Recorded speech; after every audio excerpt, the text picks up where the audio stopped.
Welcome to the Love Lab Podcast, a safe place to get real about sex. Whether you're a man, woman, single, or couple, this is the show for you. We are your hosts, Kevin Anthony and Celine Remy, and we are here to guide you to go from good to amazing in the bedroom and beyond. All right, welcome back to the Love Lab Podcast. This is episode 259, and it is titled The Science of Female Pleasure. I cannot think about a better topic than female pleasure. People might assume that since I'm a man, I would be more interested in men's pleasure, but for me, that is absolutely not the case. I am far more interested in women's pleasure, honestly, and men, don't get offended when I say this, but men's pleasure is it's kind of simple and easy to understand. It's not, it's not exactly rocket science. Yes, there are some important things you need to understand, but I find the as we said, science of female pleasure to be a much more fascinating topic. And as a man wanting to be able to show up for a woman the best way that I can, I think understanding that is really important.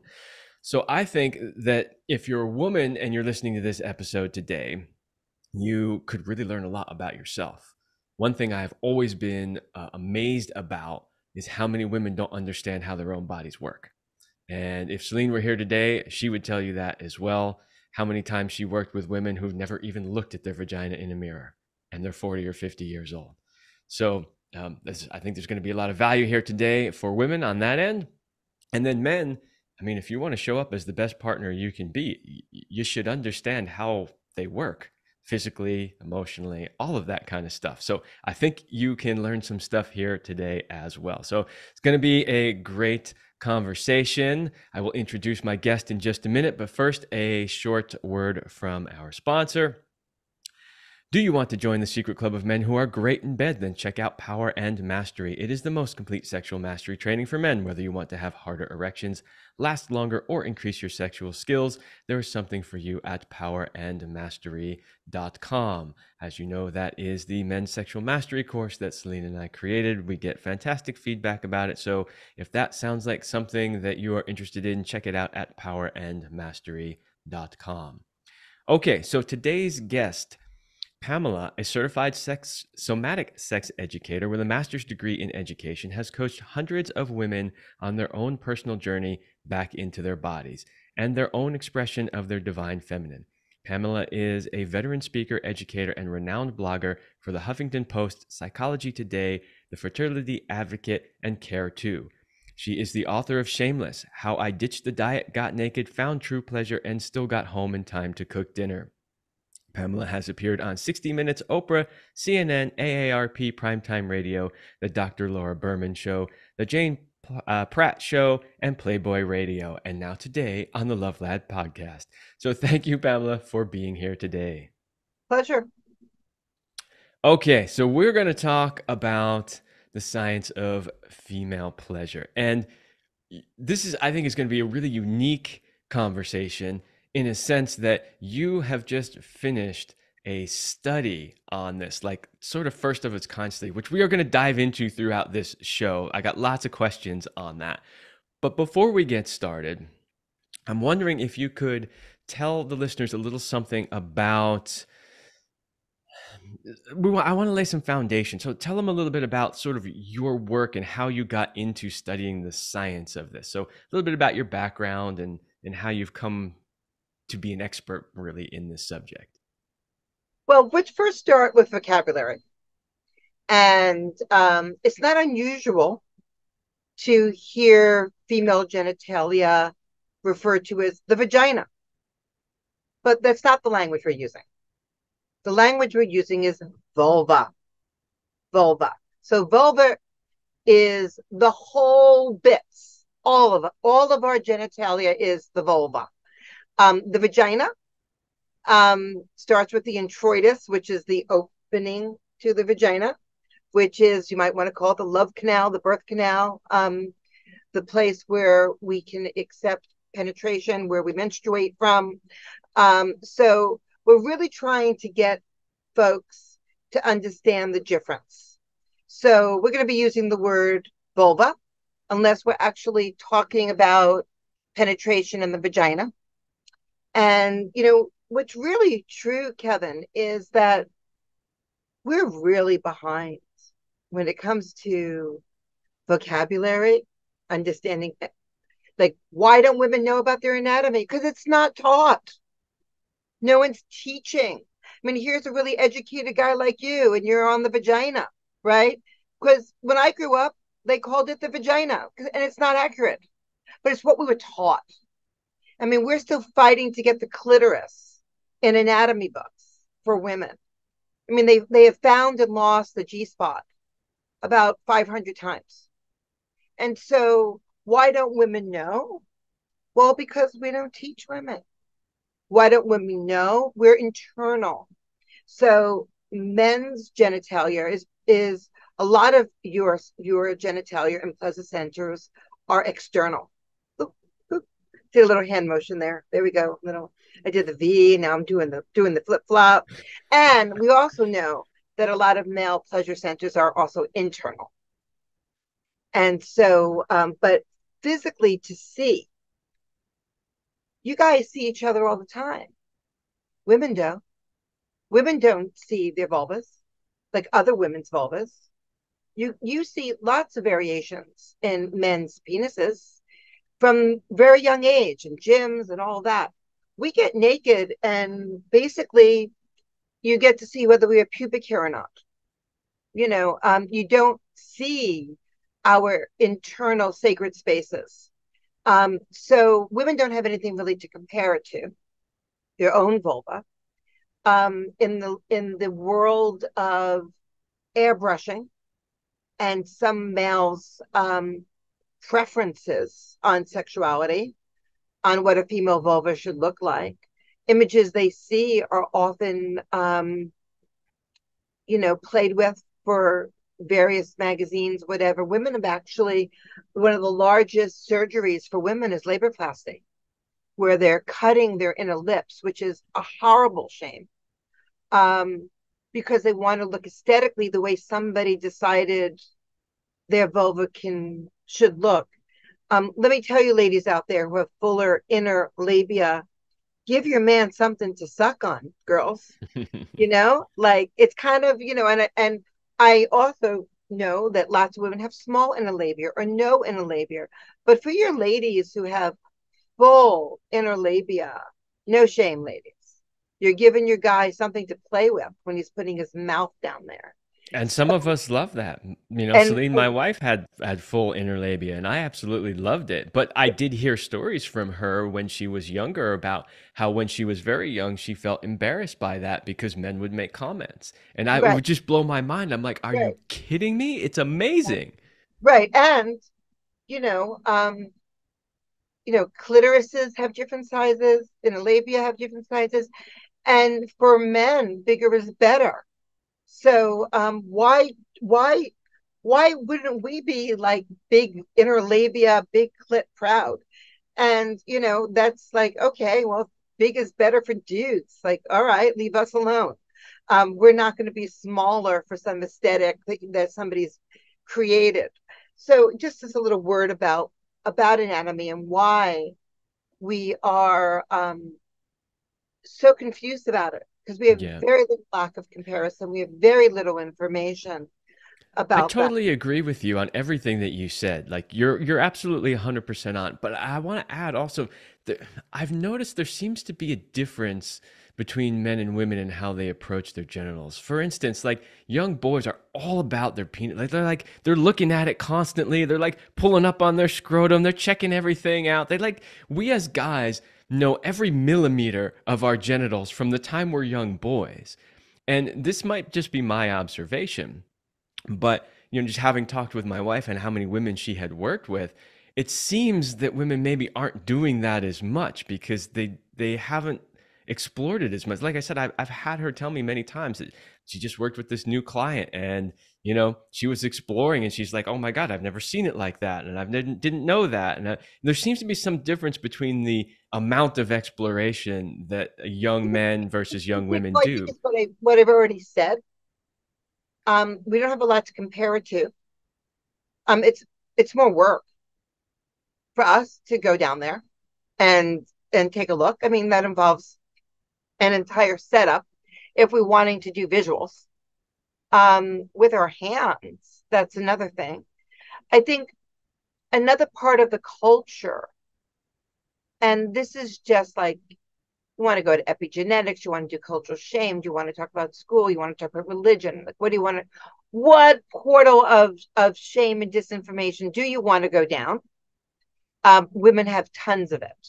Mm. And part of it is that we're trained not to trust our own bodies. There are more laws on the books about regulating female reproductive health, female sexuality, than there are for anything else in our legal system. Women are still being controlled. So when you are, I mean, the Supreme Court just decided that we don't have reproductive choice again. Our bodies being run by the government.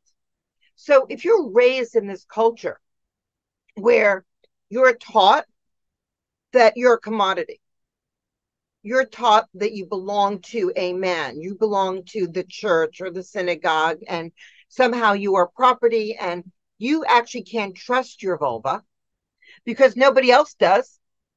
Nobody else trusts what decisions you make with your body. It becomes very difficult to feel permission to explore your own body if you don't feel that you don't have ownership of your own body, that somehow you're controlled. And I don't think it's a lack of curiosity. I think it's a matter of culture and shame and patriarchy. And I hate throwing around patriarchy. And mothers who think that they are protecting their daughters by saying, you know, don't touch there, don't look there, don't be sexually active. Because in a lot of cultures, it's more, you know, it's more than East Coast, West Coast, guys. You know, there's a whole other part of this country than, you know, liberal right and liberal left of the United States. And there's a whole other part of this world where women are still commodified and literally murdered for being sexually active. Men who rape are, you know, oh, bad boy, but she's going to be killed now. Or she's going to have acid thrown in her face. So if you don't think that this information doesn't register in our bodies, even if we're in a liberal culture or we've been raised in a liberal culture, it does. Mm-hmm. It's there. It's in the ether. Yeah, I think so. I think that's probably the best explanation I've heard. I think you're definitely onto something with the shame and the cultural stuff as to why it's. Because I like the way you said it. It's not a lack of curiosity. It's actually more of the shame and the culture, and that's probably Education. the answer. Yeah, um, which is like I said, I've noticed that difference, and I've always wondered why that is, and I think that's probably the best explanation I've heard so far.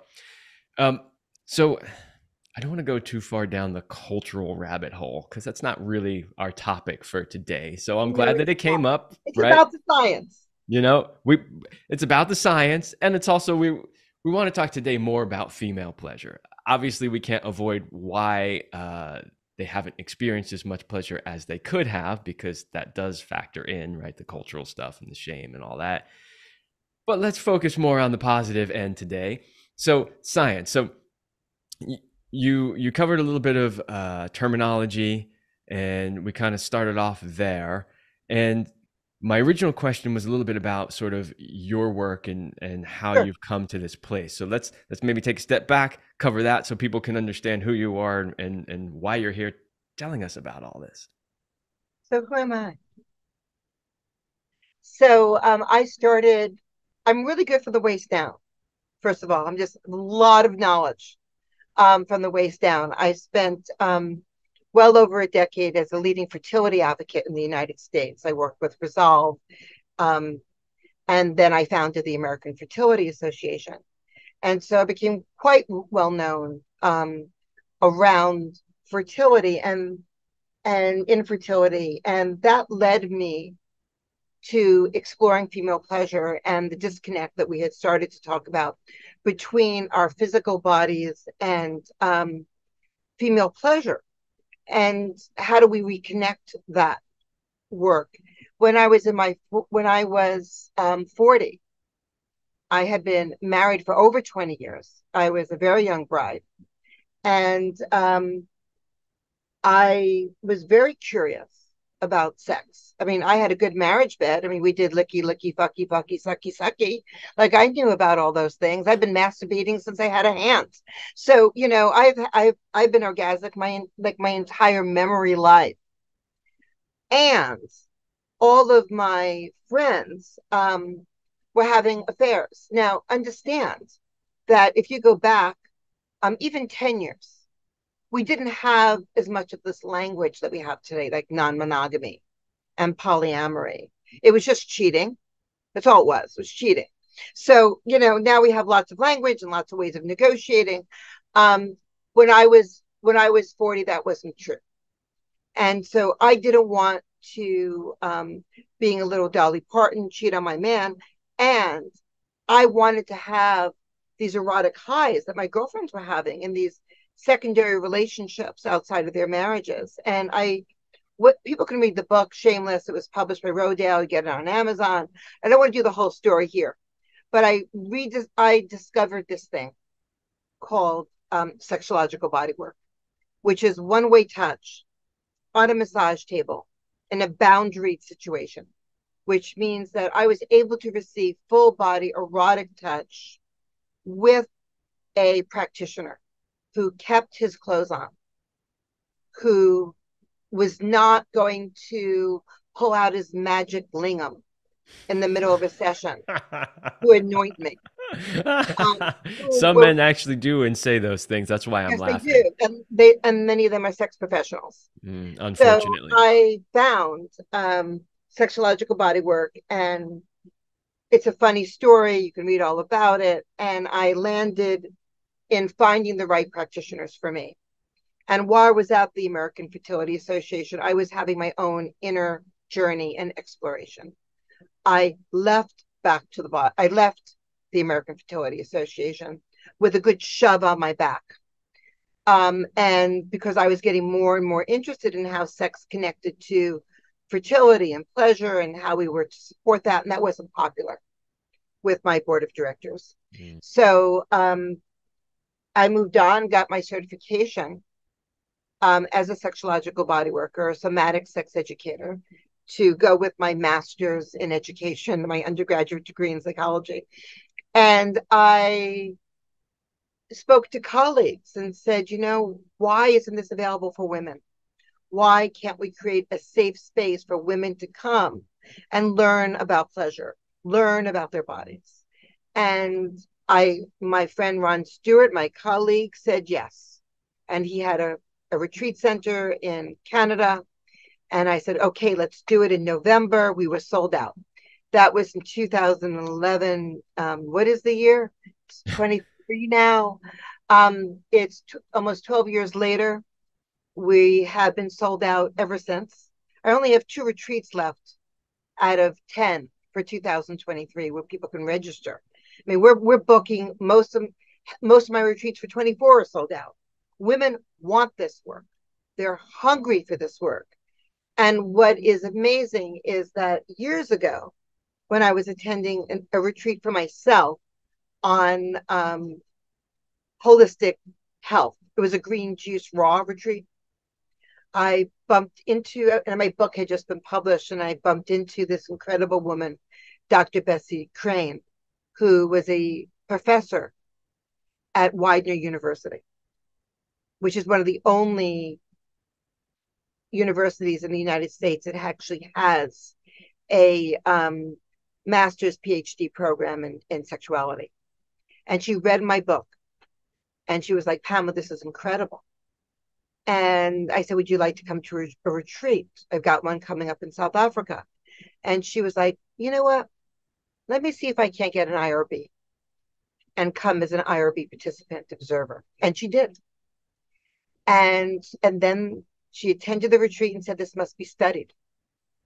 And so she joined with Casey Mel and Elise Becker, and they did a study that took close to 6 years to accomplish.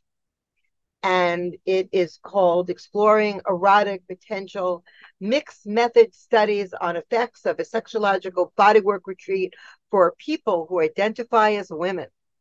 And it was just published, so that you've got like cutting news, because I don't think the journal has been out more than a week and a half, in the Journal of Sexual and Relationship Therapy, which is a very prestigious scientific journal.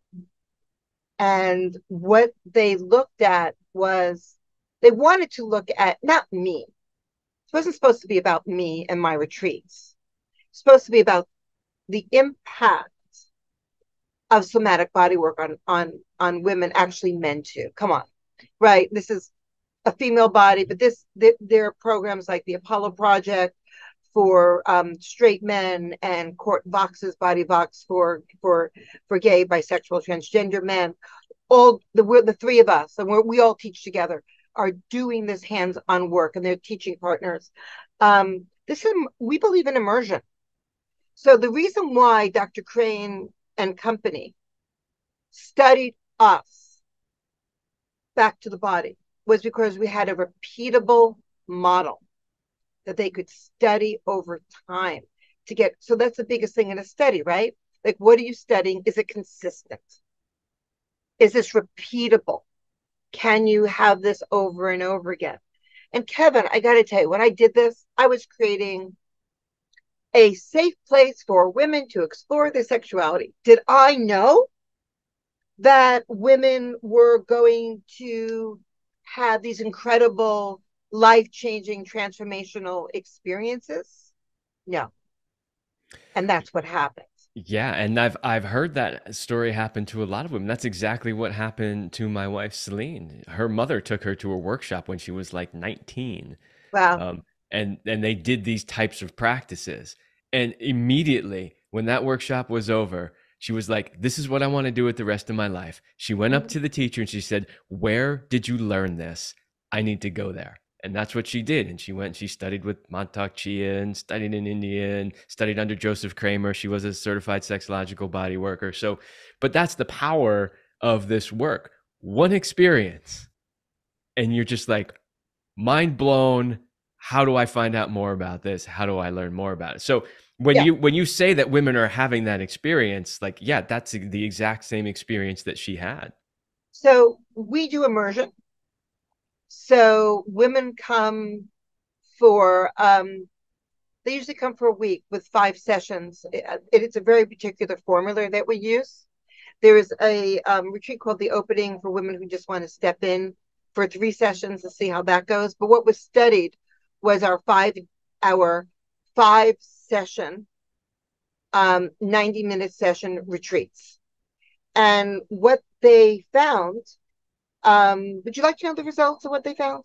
I do. That's absolutely one of my questions. And you know what? Let's just go there now. We skipped over a couple of questions, but maybe we'll come back to those later. So let's just talk about this study. So we know that this woman who worked for the university had read your book and was like, "Wow, we need to study this," right? So This that professor. Yeah. professor, yes. So that was, and that was her subject matter, and she saw the value in your program and what you do, and thought it really needed to be studied. So that's how you got there to the sort of science part of it, right? So now let's talk about, okay, what did they find? So it's really important to know that this is a qualitative and quantitative study. So it's a mixed method study. So they looked at emotional feelings as well as numbers. And they did interviews with the women as well as had them fill out surveys. So sexual self-image, 75% of the women reported a positive change in how they thought about their sexuality. Body image, body shame, 72% of the women found marked improvement. Arousal, which is something that a whole show can be done on, because women are not given the opportunity to understand the magic of their arousal and to really explore it. They're often given 5 minutes in a sexual encounter with a male-bodied person to experience true erotic arousal. In my program, they have 90 minutes of exploring arousal, very different. And 75% of the women reported a positive change. This part was really interesting to me. Sisterhood, the ability to have friendship with other women and feel safe with other women. 75% of the women reported a positive change. And I'll tell you why that happened, Kevin. The secret is they weren't competing. There wasn't any mate competition. Everyone was going to get their session with their practitioner. You were assigned a practitioner. You weren't competing for her practitioner. Everyone was getting the same slice of cake, the same workshops, which created a vibe that allowed women to become cheerleaders for each other, to support each other and not compete. Because usually women are put in a place of competing with each other. Feelings about genitals, how we started this conversation. It's called genital self-esteem. Wrap your mouth around that. So, genital self-esteem. How do you feel about your pussy? How do you feel about your vulva? How do you feel about your vagina? 71% of the women reported a positive change. Sexual assertiveness. 71% of the women reported a positive change. And sexual satisfaction, 66% of the women reported a positive change. So that's a big, big deal. And then they went a little deeper and they looked at major themes for women that came up. And remember, what we're talking about is women experiencing full body touch for 90 minutes every day for 5 days. So a lot of time, right, to process this with female sexologists as safe ports and groups and process, right? Not just the touch. And what they reported was the importance of feeling safe. And that, you guys, you listening out there, if a woman doesn't feel safe with you or in a program, there's no female pleasure. I did an entire episode of this show dedicated to that exact topic, that one thing. I talked for an hour about the importance of safety. So go back and listen to that episode if you somehow seem confused as to why safety is important. Yes. So you can't be hypervigilant and have an orgasm. It just doesn't happen. And so one of the biggest things was they felt safe at Back to the Body. They felt safe with these practitioners. They felt safe in the container that we created for them, and that allowed for them to then explore their body and all these issues that we talked about, that they had these very large shifts of attention in. Connecting to self and others is a major theme. They were able to awaken to their sexual selves and to other women, feeling acceptance and permission, which is really interesting because I tell women, don't ask for permission, ask for support. You don't need permission to love and enjoy your body and to have female pleasure, but you may need support. And so that was a major theme, is this feeling of acceptance and this feeling that they were permissioned, they were supported to explore their whole range of their erotic experience. The other major themes were exploring arousal and orgasm and pleasure. They had a place that was available for them with people who knew what they were doing and who didn't want to take from them, wanted to give to them.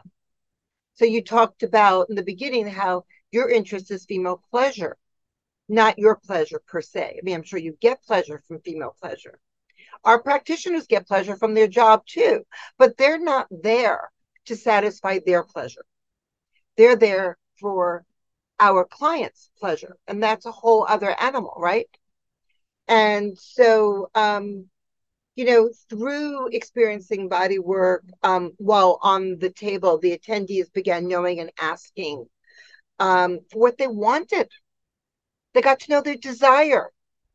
I mean, a lot of people, not just women, don't actually know what they want. And Mm-hmm. I'm all about I'm all about consent. But what happens before consent? Like, what's the step before consent? How can I consent if I don't even know? Right? How can I consent if I don't know what I'm consenting to?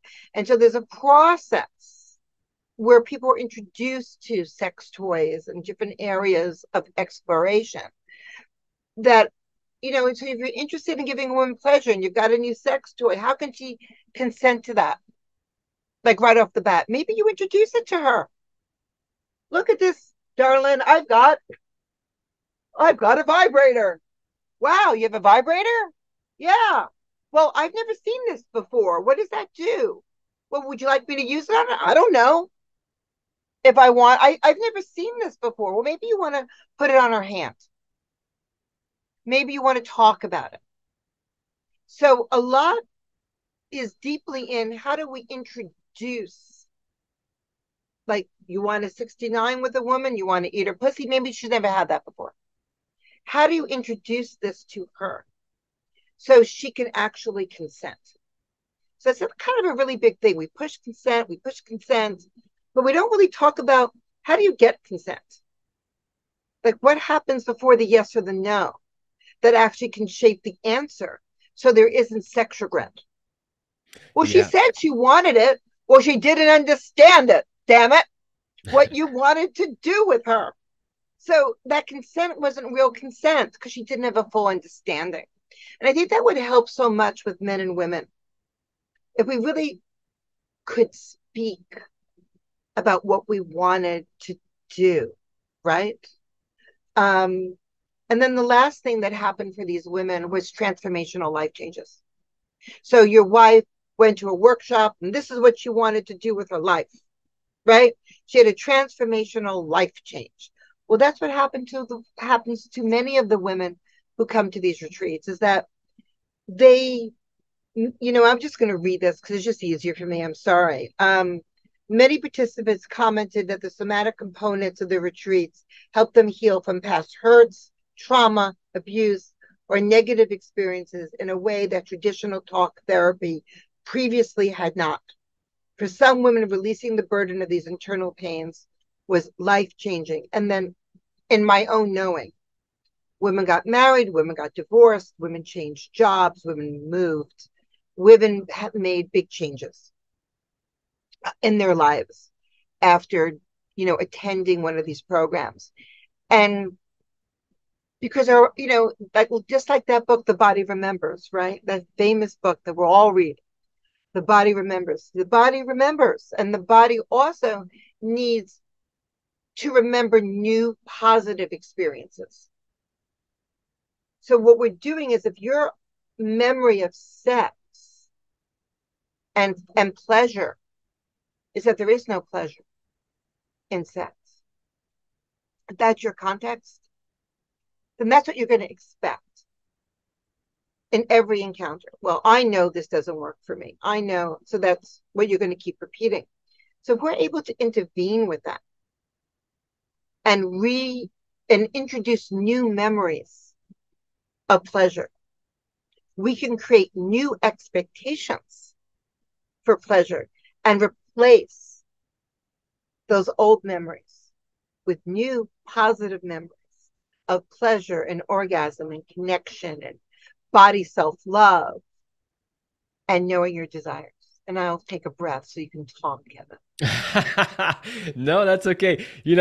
I kind of had a feeling that the episode was going to go this way. And what I mean is, I always write a series of questions.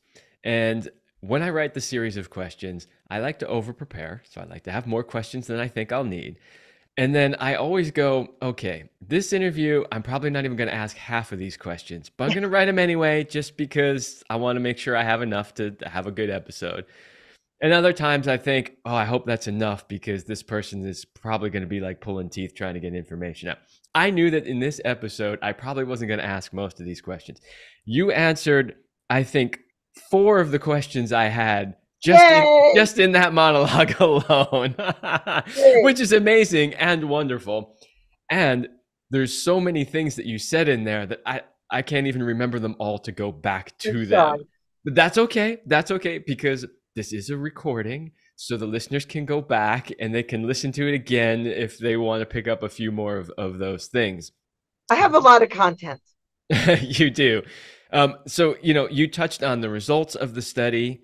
You touched on some of the major themes. That was a question that I wanted to ask you about some of the major themes that showed up. And yeah, you really covered a lot of detailed parts in there. You talked about the safety piece, as I mentioned before. I did an entire episode on how important safety is. So, guys, for the men listening here, obviously, women know that they need to feel safe. If they weren't aware of that already, that could still be helpful for them. But what I often see is that the men don't get that part at all. Right. And so that's a huge piece for any of the men listening here is how important it is to create that space of safety. You also talked about communication, right? So you started talking about consent and then you said, but what happens before consent? Right. And so we talk a lot about the show. I don't even know how many episodes I've done on communication and different communication techniques on this show. But you're right. That is a huge piece. You should be having those conversations beforehand rather than just showing up in the bedroom right away and going, hey, I got this thing. Watch this. Right. It's like, whoa, wait a minute. Didn't you have a conversation beforehand about that? Right. So that's another huge piece. One, if you're a woman listening, if your man is not engaging with those types of conversations, it'd be preferable if he was, but then it's going to be up to you to try to start those conversations. And men, if you're listening, know that you should be proactively having these conversations on a regular basis all the time. That's kind of like relationship 101, but yet so many people don't do it. You want to hear my favorite couples game? Sure. I mean, if you've seen me before, you've heard this before, but I'm just going to keep saying them over and over again. So a great way to work on female pleasure and male pleasure, if that's what's happening here, um, is to go take your partner to like a really nice sex store. You know, the kind that have dildos in 25 colors and they set up the vibrators like they're cashmere sweaters. That's the kind of sex shop you want to bring your woman to. Okay. You don't want to take her to the sleazy place that you walk down the steps and there's some dude in the front with a gated, front. That's don't take her there. You want the sex shop where it looks like the vibrators are laid out like cashmere sweaters. And you'll know that place when you walk in. I'm not going to I'm not a spokesperson for anybody, so I'm not going to mention names. So you each get a basket and you separate. And then you go and walk around. So the woman walks around, the guy walks around, and pick things that you want to try or you would like your partner to know you're interested in. But maybe there was some shame or you didn't know how to articulate it, or maybe that you just never had the conversation. So maybe this little soft paddle ends up in your basket. Or maybe there is a video that turns you on, or something on anal sex. I don't know.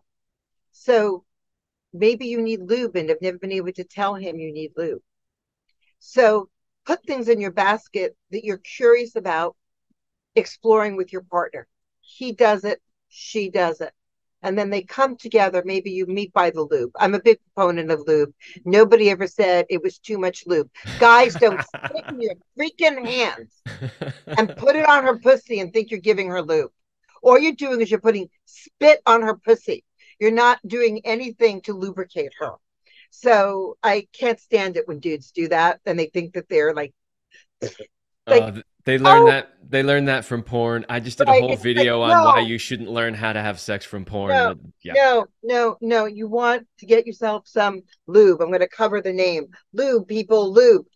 So Um, meet by the lube, and you both look in each other's baskets and see what would give you pleasure. So look in her basket about female pleasure, right? Look in her basket. What does she have? Are there surprises for you? Is there rope?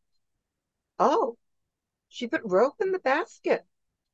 Oh, I didn't know she might be interested in me tying her. Wow, that could be hot, right? Like, oh, I didn't know that she would like a vibrator. Oh, I didn't know that she might be interested in a spanking. And then you, as the man, pick 3 items from her basket that you're willing to explore with her. And then for her pleasure, she gets to pick 3 things in your basket that she might be willing to explore. This is the part like what comes before consent, right? Exploration, conversation, play. Oh my God, we're going to like pleasure is playful. Are we going to play? Oh, you're picking toys for us to play with. How exciting is that? And then maybe like when I do this with couples, it's so interesting. I tell them pick 3 things. They buy all of it. They usually like buy everything. She's got a basket this full. We're buying all the things in my basket. We're buying all the things in his basket. And we're taking that home. And so, bringing the play back, bring the P back, bring P and pleasure back to female and male pleasure. Um, we take sex too seriously. Mm-hmm. We when really it's about connection and touch and being supportive. What you never can do is yuck somebody's yum. And that's the only rule when it comes to female pleasure is don't yuck her body. Don't yuck what turns her on. Oh, you're turned on by furry things. That's weird. You're not going to get anywhere with her. She's never going to forget that you said that to her. Instead, could you please go buy a bunny glove and surprise her with something soft and furry? So, how willing are you to show up for female pleasure? You need more than 5 minutes, guys. Well, so that's another piece that you mentioned before that I wanted to come back to was the time. Now, we have talked at length about this on this show, and I've used many, many times the early studies that were done about how long the average man lasts. One study, 3 to 5 minutes, the other study, 5 to 7 minutes, and then women, 20 to 30 minutes. And honestly, Celine used to say all the time that to really drop into that really deep, open, vulnerable space, most of the time for her was about 45. And in Mm-hmm. fact, somebody just commented on one of my YouTube videos about that. A man, of course, commented on the YouTube video about how ridiculous 45 minutes was, and I must be doing something wrong, and that no woman is worth that much work. And I just have to laugh at those people. But what that shows is there are still a lot of people that don't understand this. Yeah, and women need time. Look, lots of portals to pleasure, right? It can be if I'm in a established relationship with somebody, um, it could be totally hot for me in a trusted, established relationship.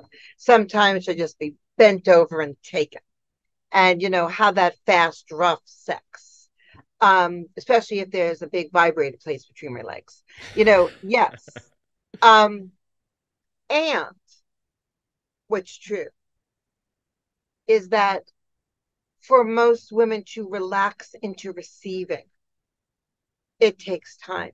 You know, this goes for men and women. I'm sorry. I recently had an experience with a male lover and I put him on a table because and I gave him this really beautiful, deep massage before I did anything else. I let him drop into his body, right? And then my touch moved into a more sensuous way. And I flipped him over and other things happened. And his comment to me was, oh my God, I came so hard, I think I threw out my shoulder. Yes. And, Totally and worth it. right, and but that was an investment, right? I had to have it. We need to have men and women need to have erotic endurance. Like, Yeah. so safety, dropping in. Same thing for the guy. He needed to feel safe. He needed to relax in his body before he could have my hands on his genitals, have my mouth on his body. Same thing for women. We need to be, we need to relax. A lot of women have a lot of sensitivity about having their legs spread, having a mouth placed on their genital. How do I taste? How do I smell? How can you support a pleasure? Darling, this is the most beautiful pussy I've ever seen in my life. Oh my God, I can eat you forever. You taste like honey. You are so sweet. You smell delicious. I'm getting hard just smelling your pussy. You're like perfume. Relax her. Tell her all of her fears. She's worried that she's taking too long. She's worried that she looks funny. She's worried that she smells funny. She's worried that you don't like how she tastes. You want a woman to relax into her pleasure? Take those fears away from her and like literally eat her up with praise, with touch, and with time. Baby, we have all the time in the world. You are absolutely correct with everything that you just said. And just to give the listeners a personal experience to illustrate that, when my wife Selena and I got together, I think she had orgasms from oral sex. I think she told me once ever in her life. Wow. For all of those reasons that you were just talking about. And, in the beginning of her relationship, I mean, I love to go down on her. So I would want to do it all the time. And she would, allow me to do it for a little while. And then she'd kind of pull me up and be like, all right, come on, let's have sex. And I realized later on that the reason why she would do that is because she never experienced orgasms during it. And so she wanted to move on to something that was actually more pleasurable for her. But once I was able to do all those things that you just said, right, with the safety and tell her all those things and all of that, one day I just told her, like, I don't remember why, but for some reason it was already decided that we weren't actually going to have penetration that day. We were traveling and we were in some weird place. And I was just like, just lay down and relax. I'm going to go down on you for however long I just feel like it. Right. She had a huge orgasm. And from that moment on, she orgasmed every single time I ever gave her oral sex for the rest of her life. Mm-hmm. Mm-hmm. And that was the whole thing. You just needed to give her what she needed in that experience to be able to relax and feel comfortable and drop in. So one of her big things when it came to oral sex was exactly what you said. I'm taking too long. She always felt like she was taking too long. So for me, I just had to tell her, look, my tongue can go all day long. Like I'm not going to be like, oh, this is so much work. I literally love doing this. I'll do it for as long as you want. Right. Yeah, And that was huge. I'm really glad you go to the gym and you lift weights and you have physical endurance. You need erotic endurance. Yes. And you've got to be able to do it from a sense of your own pleasure. Yes. She's going to have, there will be female pleasure when she feels desired, when she feels pleasured, when she feels that the person she's with is wanting to be there with her, that this isn't a job. This is an honor. And it's Absolutely. something that you want to spend all day at. And so give her time to relax in her body. What was the first thing that came out of our study? Feeling safe. Feeling safe means being relaxed in our bodies, means not being worried, not worrying about all the things that we worry about during the day. And what's really true is that so much that is true for female pleasure is really true for male pleasure. Yeah, and and I would love to sort of flip that around a little bit because I have had some conversations with men where I would explain to them what, these long lovemaking sessions where you take time and you go through these multiple waves, what they're like. And I remember one man in particular just looked at me like a deer in headlights and said, "Why would you want to do that?" which of course blows my mind. And I'm like, why wouldn't you want to do that? But what I realized in that moment was that, there's that whole idea of you don't know what you don't know. And a lot of men do not realize that if they slow down, take the time, give her all of the things that she wants and needs, right? That their pleasure in the long run will be significantly enhanced as well. So you mentioned your experience with your partner, how you gave him this massage, and then he said, wow, I came so hard, I think I threw my shoulder out, right? Like that probably wasn't going to happen if he didn't take that time also. So, Right. so, so the thing that I want men to understand is that it's within your best interest as well. It's not just about her. That if you do that, yes, it's about her, and there's benefit for you too. Yeah, you can have a much better experience with your woman, Yeah. and she's going to actually look forward to making love with you and Yes. having different kinds of erotic experiences that may not always look like a 2 hour marathon.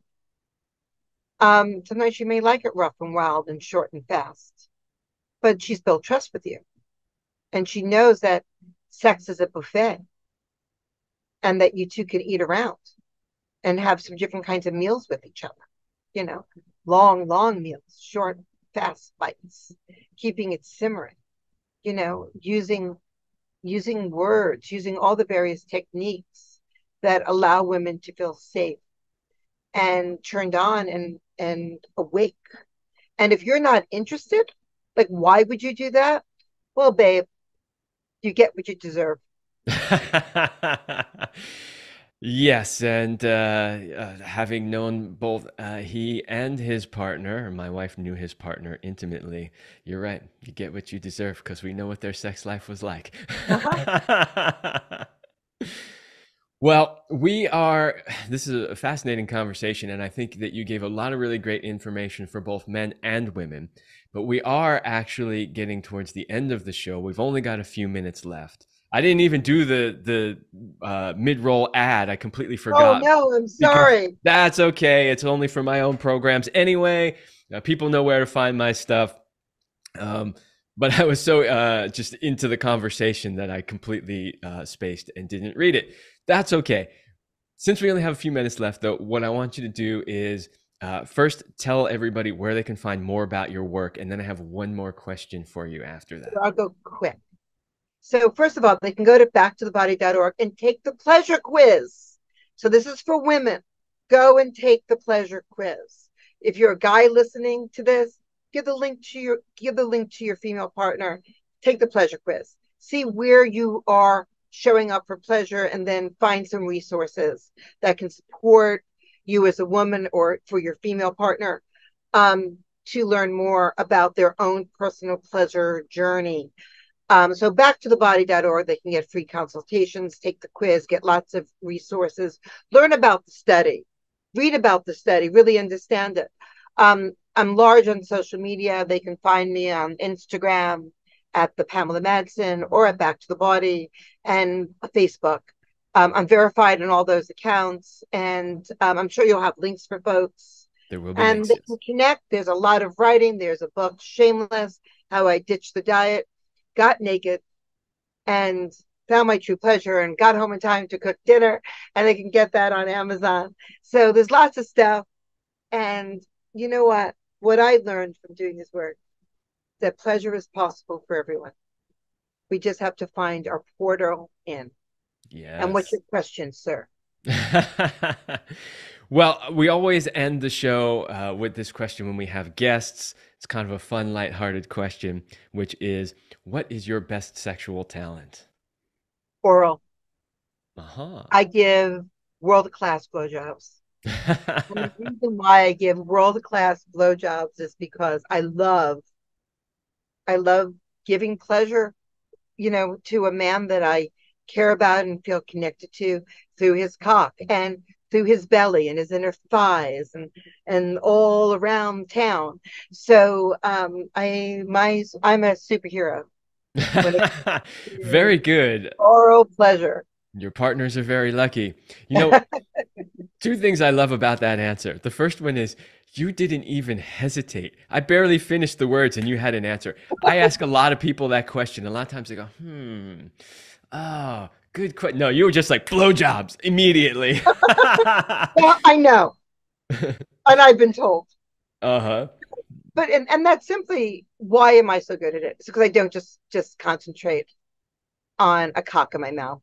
I concentrate on pleasure in that entire region. Because ladies, you have two hands and you have a mouth and you may have breasts and all kinds of things that can be used to enhance a beautiful and it's not a job. Yes. So It's that you alluded to something, well, you didn't really allude to it, you outright said it, which was that you loved what you do, right? And when I was talking about my experience giving my wife oral sex, that was part of it. It's like I loved doing it. And so that's another right. big important piece for people to understand, is that these things shouldn't be work. You're not just doing that, oh, this is so much work. And I hear that. I see guys commenting on my videos saying how much work it is. It's not work. That is the fun. That is what you are there to do. It's not just about, oh, a little penetration, then you ejaculate. No, the whole thing is the fun. Yes. Uh-huh. And if you're not having fun, go watch Netflix. Exactly. Go watch Netflix, or if you're a guy, go watch some porn and masturbate. If you're not interested in really having the full experience, then go do something else. Absolutely. So thank you, Kevin, for having me on your show. Thank you for coming on the show. Having done similar work to what my wife did, I was already keenly aware of the benefits that it could have because, her and I being together for almost a decade and watching the transformation she had with clients, I knew that this was important work, and I wanted to give you an opportunity to come here and tell as many people about it as possible, especially with your experience and the new study that just came out and all of that. So thank Yes, you for there is being on the science. show. There is science, not just hyperbole. Thank That's you, right. Kevin. All right, everybody. That is all the time that I have for this episode, and I will see you next week.